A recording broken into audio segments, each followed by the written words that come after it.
Premier ministre, ministre de l'administration territoriale et de la décentralisation, le général de division Abdoulaye Maïga.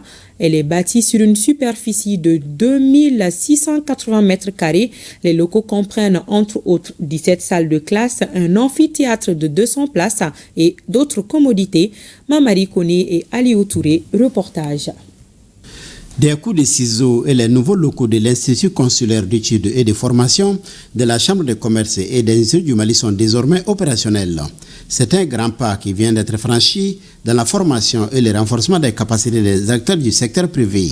Pour le président de la Chambre de commerce et d'industrie du Mali, Mandiou Sempara, cette infrastructure initiée depuis 2014 est la concrétisation de la vision de plusieurs présidents de la CECIM et un engagement du secteur privé afin de combler les manques de formation dans des domaines moins vulgarisés. La construction de l'Institut, qui s'est effectuée sur plusieurs exercices budgétaires, s'inscrit dans le cadre d'une réforme. Plusieurs filières sont ouvertes au sein de l'Institut. Il s'agit entre autres des filières techniques et tertiaires. Des programmes de formation qualifiante et de formation au métier existent aussi. Nous avons donc conçu cette école pour en faire une formation initiale et continue, en même temps qu'elle est adossée à un centre de maintenance industrielle qui prendra en charge le dépannage de toutes les industries locales dans tous les domaines, car les machines-outils, les machines de production, même l'automobile courante que nous utilisons ont aujourd'hui besoin de technologies avancées. Ce qui fait de l'école une véritable école pratique au service de la demande de l'industrie. L'école que nous allons visiter aujourd'hui est composée de 4 départements.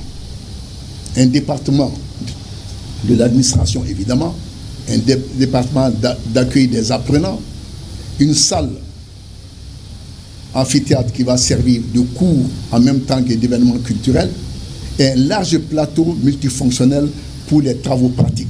L'Institut consulaire d'études et de formation de la CECIM, qui assure la formation initiale et continue dans le domaine des métiers, occupera désormais une place de choix dans les dispositifs de formation et de fourniture de compétences pour le développement de notre pays. Au nom du parrain de cette cérémonie d'inauguration, savoir son Excellence le général d'armée Assimi Goïta, président de la transition, chef de l'État, transmettre ses chaleureuses félicitations au président de la Chambre de commerce et d'industrie du Mali, bien entendu, et à tous ses collaborateurs. C'est un motif de fierté et de satisfaction. Nous connaissons tous le rôle et l'importance de la Chambre de commerce et de l'industrie, le secteur privé de manière générale, dans notre économie nationale.